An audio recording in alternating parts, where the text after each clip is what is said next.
Hello. या लेक्चरमध्ये आपण मे 2026च्या क्रीडा किंवा स्पोर्ट्सच्या घडामोडी बघणार आहोत. तर सगळ्यात आधी आपला आहे टेनिस. आता टेनिसमध्ये 2-3 घडामोडी आहे आणि त्याच्यानंतर आपण काही क्रीडाच्या इतर घडामोडी आहेत त्यानंतर बघू.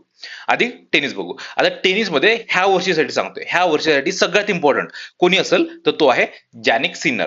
ह्याच्यावर ह्या वर्षी हमखास प्रश्न असणारच आहे आणि सिंगल लाईनर नाही तर 2-3 लाईनचा पण प्रश्न असू शकतो. तर त्याच्यामुळे हा जॅनिक सिनरला चांगलं करून जायचं आहे. का बरं? कारण की जॅनिक सिनरने मागच्या वर्षी काही ग्रँड स्लॅम वगैरे पण जिंकल्या होत्या आणि ह्या वर्षी काही एटीपीच्या स्पर्धा पण जिंकलेल्या आहेत. आता एटीपीच्या स्पर्धा काय आहेत ते तुम्हाला सांगतो पुढं, तर तेवढं लक्षात घ्या. ह्याने खूप साऱ्या स्पर्धा जिंकलेल्या आहे आणि सोबतच यांनी काही रेकॉर्ड सेट केलेले आहे. आता टेनिसमध्ये कोणी पण काही रेकॉर्ड सेट केला तर त्याच्यावर हमखास त्या वर्षी प्रश्न आलेला आहे. तर ह्या वर्षी आता जॅनिक सिनरवर प्रश्न येणारच आहे आणि 3-4 लाईनचा प्रश्न येणार आहे. ठीक आहे, हा चांगला करून ठेवा जॅनिक सिनरला.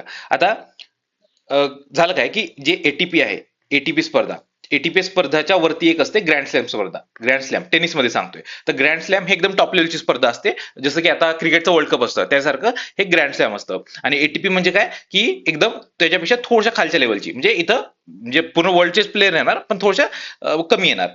आता जे एकदम टॉपचे प्लेयर असतात ते इथे असतात, म्हणजे जसं की आता चॅम्पियन्स ट्रॉफी असते क्रिकेटमध्ये तर त्या टाईपमध्ये. ठीक आहे, आता एटीपी ह्या स्पर्धेला काय म्हणतात? मास्टर्स 1000. ATP masters 1000. एटीपी म्हणजे काय? Association of tennis professionals. आणि मास्टर्स म्हणजे काय की जे टॉप लेवलचे स्पर्धक असणार ते खेळणार. आणि 1000 म्हणजे काय की जो जिंकला त्याला डायरेक्ट 1000 पॉईंट्स म्हणजे रेटिंगचे पॉईंट्स मिळतात. ठीक आहे, तर त्याच्यामुळे हा लक्षात ठेवायचा आहे एटीपी मास्टर्स स्पर्धा. आता जे ग्रँड स्लॅम आहे त्याच्यामध्ये कोणतं युएस ओपन आहे, त्याच्यानंतर ऑस्ट्रेलिया ओपन आहे, विम्बल्डन आहे आणि एक पॅरिस ओपन, असे टोटल 4 प्रकारचे असतात. आणि जे एटीपी आहे तर त्याच्यामध्ये टोटल 9 प्रकारच्या स्पर्धा असतात, जिथं इंडियन वेल्स आहे, त्याच्यानंतर हे मद्रिद ओपन आहे, इटालियन ओपन आहे, चायनीज ओपन आहे, त्यानंतर आणखी बऱ्याचशा वेगळ्या स्पर्धा आहे. तर त्या सगळ्या अशा टोटल 9 स्पर्धा आहे. तर ह्याच्यामध्ये ह्यांनी काही रेकॉर्ड्स केलेले आहे, तर ते रेकॉर्ड्स आपल्याला माहिती पाहिजे. ठीक आहे, आता एटीपी मास्टर तुम्हाला कळलं. आता ह्या ज्या 2 स्पर्धा आहेत त्या आधी आपण बघून घेऊ, त्यानंतर जॅनिक सिनियरला बघू. आता बघा, मद्रिद ओपन टेनिस स्पर्धा आहे. आता ही स्पर्धा ऑब्व्हियसली कोण जिंकलाय? हा जो जॅनिक सिनर आहे तो ही स्पर्धा जिंकलेला आहे. पुरुष अंतिम सामन्यात जॅनिक सिनरने अलेक्झांडर झ्वेरेवचा म्हणजे पराभव केला होता. आणि हे लक्षात ठेवायची गरज नाही, फक्त जॅनिक सिनर जिंकलाय तेवढंच लक्षात ठेवा. आणि महिलांचं पण लक्षात ठेवायची गरज नाही, कारण की हा सगळ्यात जास्त इम्पॉर्टंट आहे.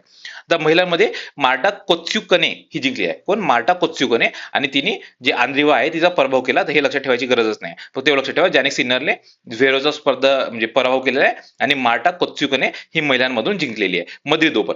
ठीक आहे, त्याच्यानंतर इटालियन किंवा रोम ओपन पण झालेली, तर ह्याच्यामध्ये पण हात जिंकलेला आहे जॅनिक सिनर. ठीक आहे, आणि महिलांमध्ये एलिना स्वितोलिना ही जिंकली आहे, एलिना स्वितोलिना. आणि ह्यानी रूटचा पराभव केला होता कोणी? सिनरनी. तर हे लक्षात ठेवायची काही गरज नाही, फक्त जॅनिक सिनर जिंकलेला आहे. ठीक आहे, आता बघा जॅनिक सिनर विषयी आपण माहिती करून घेऊ. आता जॅनिक सिनर एकदम टॉपचा प्लेअर आहे, जवळपास 22-23-24 वर्षाचा काहीतरी एकदम यंग प्लेअर आहे आणि एकदम टॉपचा प्लेअर आहे, एकदम भारी खेळतो. जे तुम्ही राफेल नादालचं वगैरे नाव ऐकलं असेल, राफेल नादाल, तर त्याच्यापेक्षा एकदम म्हणजे त्याला पण हा बऱ्याचदा हरवलेला आहे. त्याच्यामुळे हा लक्षात ठेवायचा जॅनिक सिनर. ठीक आहे, तर आता बघा मद्रिद ओपन हा जिंकला. आता हा जेव्हा मद्रिद ओपन जिंकला तर असा पहिला प्लेअर झाला की ज्यांनी सलग 5 एटीपीच्या स्पर्धा जिंकल्या.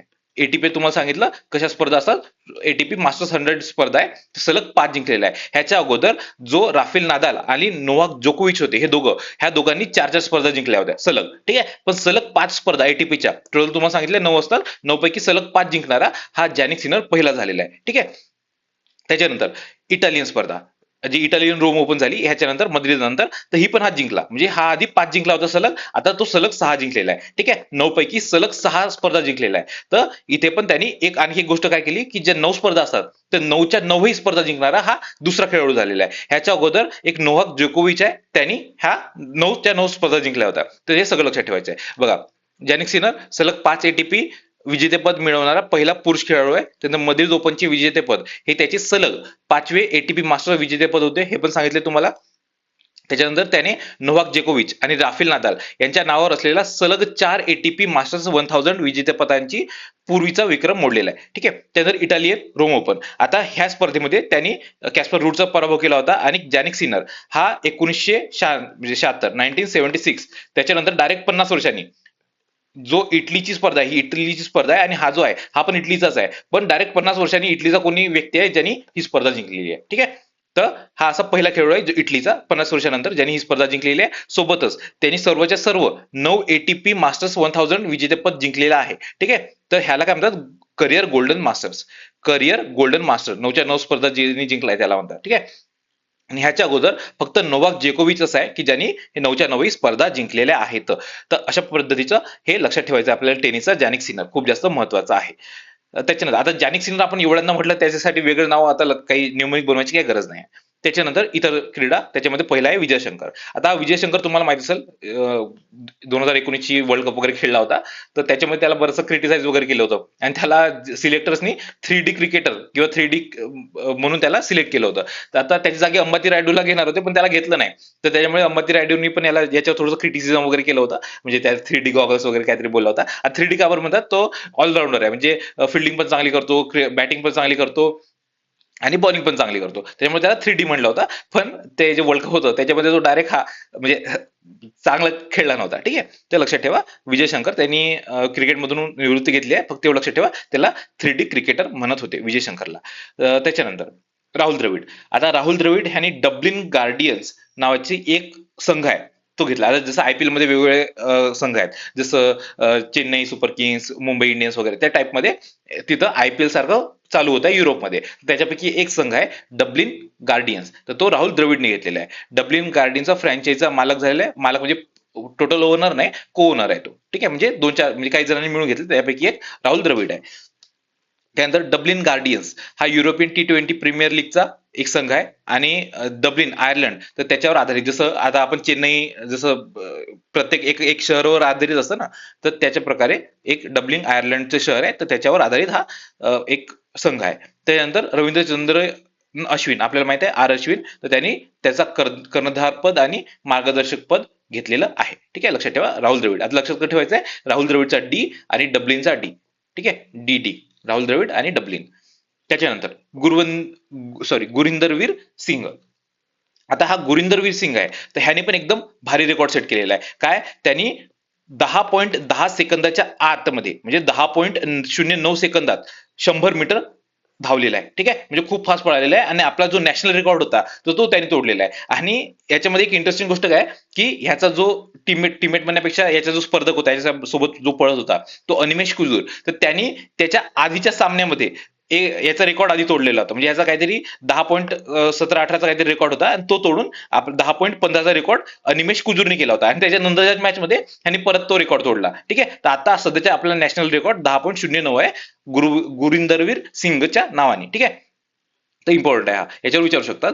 गुरविंदर सिंग सिंहने पुरुषांच्या 100 मीटर शर्यतीत नवीन राष्ट्रीय विक्रम केलेला आहे. राष्ट्रीय विक्रम काय 10.09 सेकंद हा लक्षात ठेवा. आता नॅशनल फेडरेशन कप ते रांचीमध्ये झालं होतं, ते रनिंगची स्पर्धा, तिथे हा केलेला आहे. त्यानंतर 100 मीटर शर्यत मध्ये 10.10 सेकंद पेक्षा कमी वेळेत पूर्ण करणारा हा पहिला भारतीय धावपटू आहे. ऑब्व्हियसली त्याने रेकॉर्ड सेट केलेला आहे. या विक्रमामुळे त्यांनी जे राष्ट्रकुल क्रीडा किंवा ज्याला आपण कॉमनवेल्थ गेम्स म्हणतो, तर ते कॉमनवेल्थ गेम्स मध्ये त्यांनी पात्रता मिळवली होती. पण तिथे त्यांनी खूप काही चांगली कामगिरी केली नाही. त्यांनी जवळपास 10.39 जवळपास 10.4च्या सेकंद मध्ये त्यानं म्हणजे रनिंग पूर्ण केली. त्याच्यामुळे हा डायरेक्ट स्टार्टिंगलाच तो बाहेर झाला होता. ठीक आहे, तर लक्षात ठेवा. आणि ह्या पूर्वीचा राष्ट्रीय विक्रम काय कोणाच्या नावानं, अनिमेश कुजूरच्या नावाने. ह्याच्या स्पर्धेच्या जस्ट आधीच्या स्पर्धेमध्ये 10.15 सेकंदाचा विक्रम केला होता त्यांनी. त्याच्यानंतर IAU 24 hour Asia and Oceania championship 2026ची. आता IAU म्हणजे काय, हे international association of ultra runners आणि हे 24 अवर्स आहे. आता इथं अल्ट्रा रनर्स आहे, म्हणजे अल्ट्रा रनर्स म्हणजे जे धावतात ते 24 घंटे धावायचे. ठीक आहे, सलग 24 तास सलग, म्हणजे तुम्ही थांबू शकता, चालू शकता, असं काही करून तुम्हाला चालायचंच आहे, धावायचंच आहे. आणि जो सगळ्यात जास्त चालेल 24 तासात किंवा धावल तर तो जिंकला. ठीक आहे, आणि असं डायरेक्ट 282 किलोमीटर चाललेला आहे कोण, अमरसिंग देवंदा. अमरसिंग देवंदा एवढा चाललेला आहे 282 किलोमीटर आणि तो जिंकलेला आहे. आणि ह्याच्यामध्ये भारताने खूप चांगली कामगिरी केलेली आहे. तर त्याच्यामुळे हे खूप जास्त महत्वाचं आहे. डायरेक्ट 5 पदकं जिंकलेली आहे भारताने, त्याच्यापैकी 2 सुवर्ण आहे. आणि दोन्ही एक जे इंडिव्हिज्युअल असतात, म्हणजे जो इंडिव्हिज्युअल किती धावला त्याच्यावर विचारतात, बघतात, आणि पूर्ण टीम असते तर टीम किती धावली ते बघतात. ठीक आहे, तर टीम मध्ये पण भारताला सुवर्ण मिळालेलं आहे, जे पुरुषांची टीम होती त्याच्यामध्ये. आणि जो इंडिव्हिज्युअल होता, इंडिव्हिज्युअल मध्ये पण भारताला सुवर्ण मिळालं. आणि भारताने सुवर्ण, रौप्य आणि कांस्य तीनही भारतालाच मिळालेलं आहे, जे इंडिव्हिज्युअल किंवा जे वैयक्तिक होतं त्याच्यामध्ये. म्हणजे पहिले 3च्या 3ही भारतीयच होते. ठीक आहे, त्याच्यानंतर जे पुरुष संघ होता, जी टीम होती, त्याच्यामध्ये भारताला सुवर्ण पदक मिळालेलं आहे. आणि महिलांचा जो संघ होता तर त्याला कांस्य पदक मिळालेलं आहे. तर हे लक्षात ठेवा, 5 पदकं लक्षात ठेवा आणि 2 सुवर्ण पण लक्षात ठेवा. ठीक आहे, कुठं जपानमध्ये झालं होतं, पण जपानपेक्षा सगळ्यात जास्त महत्वाचं किती पदकं जिंकली आणि किती सुवर्ण होती, तर ते लक्षात ठेवायचं आहे. आणि हे पहिलं नाव जे आहे ते लक्षात ठेवायचं आहे. ठीक आहे. आणि पुरुष वैयक्तिकमध्ये पहिले तीनच्या तीनही भारतीय होते, त्याच्यामुळे सुवर्ण, रौप्य, कांस्य ह्या आपले जे प्लेयर्स आहेत, जे धावणारे 24 तास धावलेत ते, ठीक आहे, तर ह्यांना मिळालेलं आहे. त्याच्यानंतर 2026 आशियाई वेटलिफ्टिंग अजिंक्यपद. आता हे आहे, हे गांधीनगर गुजरातमध्ये झालेलं आहे आणि 44 वर्षानंतर भारताने पहिल्यांदा आयोजन केलेले आहे. 44 वर्षानंतर. तर ह्याच्यात भारताने कशी कामगिरी केली, काय केली ते विचारणार नाही, पण कुठे झालं ते विचारणार, कारण की डायरेक्ट 44 वर्षानंतर भारतामध्ये आयोजन केलेलं आहे. तर 2026 आशियाई वेट लिफ्टिंग अजिंक्यपद कुठे झालेलं? गांधीनगर गुजरातमध्ये. लक्षात काय ठेवायचं? मोदीजी वेट लिफ्टिंग करायचे, डोळे बंद करा आणि फक्त इमॅजिन करा, मोदीजी आहेत, त्यांनी जिमचं सूट घातलेलं आहे आणि ते वेट लिफ्टिंग करत आहे. ठीक आहे, एवढं इमॅजिन केलं, लक्षात राहून जाईल, कारण की मोदीजी गुजरातचे, गांधीनगरचे, तर लक्षात राहून जाईल आपल्याला गांधीनगर गुजरातमध्ये. त्यानंतर 44 वर्षानंतर भारताने या अजिंक्यपदाचे आयोजन केलेले आहे वेट लिफ्टिंगचं. भारताने 1 रौप्य 9 कांस्य पदके जिंकलेले आहे. एकूण हे लक्षात ठेवायची गरज नाही, पण ठीक आहे, वाचून घ्या. त्यानंतर ज्ञानेश्वरी यादव ह्यांना रौप्य पदक मिळालेलं आहे. रौप्य म्हणजे जे सिल्वर आहे, सिल्वर मेडल ज्ञानेश्वरी यादवला मिळाले आहे. हे काही इम्पॉर्टंट नाही आहे. ठीक आहे. त्याच्यानंतर आशियाई ॲथलेटिक्स स्पर्धा 2027-2028. तर ही जी स्पर्धा आहे, ह्या स्पर्धा, तर 2 स्पर्धा आहे ह्याच्यापैकी त्या भारतात होणार आहे. ठीक आहे, आणि भारतात पहिल्यांदा होणार आहे, त्याच्यामुळे हे खूप जास्त महत्वाचं आहे. ठीक आहे. आता तुम्हाला ह्याच्या आधी एक गोष्ट सांगतो. आपल्या भारतात एक भुवनेश्वर नावाचं एक ठिकाण आहे, भुवनेश्वर ओडिशामध्ये. ठीक आहे. आता ह्या ठिकाणी एक इंडोर म्हणजे असं वरती छत वगैरे बांधलेलं, आणि आतमध्ये काही रनिंगचे किंवा वेगवेगळे जे ऍथलेटिक्सच्या जे स्पर्धा असतात, तर त्याची इथं ट्रॅक्स वगैरे किंवा जे काही मैदान वगैरे ते इथे तयार केलेलं आहे, इंडोर मैदान. ठीक आहे. तर इंडोर जिथं कुठं आलं, इंडोर, इंडोर म्हणजे कोणत्या छताच्या खालचं. ठीक आहे. इंडोर जिथं कुठं आलं आणि ते जर ऍथलेटिक्सच्या रिलेटेड असलं, तर ते तिथं भुवनेश्वर हमखास करायचं, कारण की भारतात सगळ्यात जास्त किंवा सगळ्यात चांगलं भुवनेश्वरच आहे ते. ठीक आहे. तर त्याच्यामुळे लक्षात ठेवायचं. आता हे ऍथलेटिक्स स्पर्धा आहेत 2 प्रकारच्या, त्या भारतात होणार आहे. एक रिले वाली आणि एक इंडोर चॅम्पियनशिप आहे. इंडोर म्हणजे छताच्या खालचा. ठीक आहे. तर भारत दोन प्रमुख आशियाई ऍथलेटिक्स स्पर्धांचे नियोजन करणार आहे, सॉरी, आयोजन करणार आहे. आणि 2027 ला आशियाई रिले चॅम्पियनशिप आहे, ती चंदीगड होणार आहे. रिले चंदीगडला होणार आहे. आणि 28ची जी इंडोर चॅम्पियनशिप आहे ती भुवनेश्वरला होणार आहे. हे डायरेक्ट विचारू शकतात, कारण की भारतात पहिल्यांदा होत आहे. त्याच्यानंतर प्रदान करता म्हणजे कोणाच्या येते? एशियन ऍथलेटिक्स असोसिएशन, आणि राष्ट्रीय संस्था कोणती आहे? Athletics federation of India. तर हे पूर्ण याचं आयोजन करणार आहे. ठीक आहे. तर इम्पॉर्टंट आहे, जे इंडोर चॅम्पियनशिप आहे ते भुवनेश्वरला लक्षात ठेव, कारण की तुम्हाला आधी सांगितलेलं आहे भुवनेश्वरला सगळ्यात बेस्ट आहे, आणि इंडोर जिथं कुठं असेल तर ते भुवनेश्वर करून टाकायचं. ठीक आहे. त्यानंतर सुमित अंतिल. आता हा जो सुमित अंतिल आहे एक मिनिट.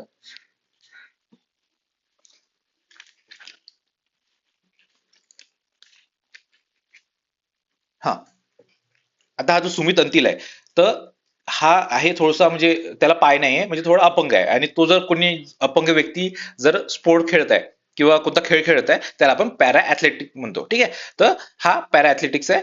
पॅरा ऍथलेटिक्स मध्ये तो भाग घेणारा खेळाडू आहे, आणि हा भाला फेक करतो. ठीक आहे. भाला खूप लांब लांब फेकतो, किती? 74.82 मीटरचा. आणि त्यांनी आधी स्वतःचे विक्रम मोडले आहे.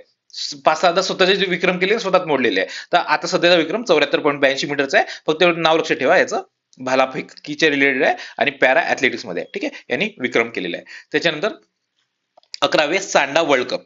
आता हे मकाऊ चीनमध्ये झाले होते, आणि भारताने म्हणजे बऱ्यापैकी ठीकठाक किंवा चांगली कामगिरी केलेली आहे. भारताला 5 पदकं मिळाली होती. आधी हे जे सांडा वर्ल्ड कप आहे, हे वुशू नावाचा खेळ असतो, म्हणजे मार्शल आर्ट असतं ना, मार्शल आर्टचाच एक प्रकार आहे. कराटे वगैरे माहिती असेल तुम्हाला, तर त्या टाईपमध्ये हा वुशू खेळ असतो. आणि या खेळामध्ये भारताला 5 पदकं मिळालेले आहे, त्यापैकी 2 सुवर्ण आहे, 1 रौप्य, 2 कांस्य. हे लक्षात ठेवायची गरज नाही. ठीक आहे. फक्त 5 पदकं एवढं लक्षात ठेवा. आणि चीन आणि व्हिएतनाम नंतर भारताचा तिसरा रँक होती सांडा वर्ल्ड कप मध्ये. आणि अपर्णा दहिया आणि शिवानी ह्यांचे पण नावं लक्षात नाही ठेवले तरी चालेल. ठीक आहे. फक्त इथं लिहून दिलेले आहे, कारण की काही फोमो नको तुम्हाला, किंवा मी पूर्ण काही कंप्लीट करत नाही असं तुम्हाला वाटत असेल, म्हणून ते लिहून दिलेलं आहे. फक्त मी जेवढं सांगतो तेवढं लक्षात ठेवायचं, बाकी तुम्हाला फक्त वाचायचं आहे. ठीक आहे. त्यानंतर ईशांक सिंग. आता हा ईशांक सिंग आहे, हा पाल्क समुद्रधुनी किंवा पाल्क स्टेट पोहून पार करणारा सर्वात जलतरणपटू आहे. आता हे बघा, सिंग विषयी सांगतो. हा जो गुरविंदर सिंग आहे हा पंजाबी आहे. ठीक आहे. एवढं लक्षात ठेवा. कोणाचा विक्रम आहे? एक पंजाबी आहे, त्याचा विक्रम आहे. ठीक आहे. लक्षात ठेवा एवढं, म्हणजे तुम्हाला ऍटलीस्ट तिथं लिंक तरी लागून जाईल किंवा क्लिक तरी होईल, की कोणतरी पंजाबी होता आणि 2-4 नावामधून काहीतरी तुम्ही एलिमिनेट करू शकाल. त्याच्यानंतर ईशांक सिंग. आता हा फक्त 14 वर्षाचा पोरगा आहे, ईशांक सिंग. आणि ह्यानी जे पाल्कची समुद्रधुनी किंवा पाल्क स्टेट आहे ती त्यांनी पोहून पूर्ण पार केली. आता तुम्हाला पाल्क माहित असेल कुठं आहे. हा भारत आहे आणि भारताच्या खाली तर श्रीलंका आहे. श्रीलंका आणि भारत ह्यांच्यामध्ये जी समुद्रधुनी आहे किंवा जी स्टेट आहे, हा जो एरिया आहे समुद्राचा, तर त्याला आपण पाल्कची समुद्रधुनी म्हणतो किंवा पाल्क स्टेट म्हणतो. तर ते पूर्ण हा पोहलेला आहे. जवळपास 29 किलोमीटर पोहत पोहत समुद्रात पोहत पोहत गेलेला आहे. जवळपास 9-9.5 घंटे पोहत जातो आणि तो मग भारतातून श्रीलंकेत म्हणजे पूर्ण पार करत गेलेला आहे. तर हा झारखंडचा पोरगा आहे, फक्त 7 वर्षाचा आहे. मी 14 म्हटलं होतं का मगाशी, फक्त 7 आहे. ठीक आहे. त्यानंतर IBSF जागतिक बिलियार्ड्स अजिंक्यपद. आता हा सौरभ कोठारी जिंकलेला आहे, खूप जास्त लक्षात ठेवायची गरज नाही. जो दुसरा आहे तो पण भारतीयच आहे, जो हारला तो पण सौरभ कोठारी जिंकलेला आहे. फक्त एवढं वाचून घ्या, खूप जास्त इम्पॉर्टंट नाही आहे, पण वाचा, रिस्क नको म्हणून. ठीक आहे. तो संपले आपले क्रीडा किंवा स्पोर्टच्या घडामोडी. बाय.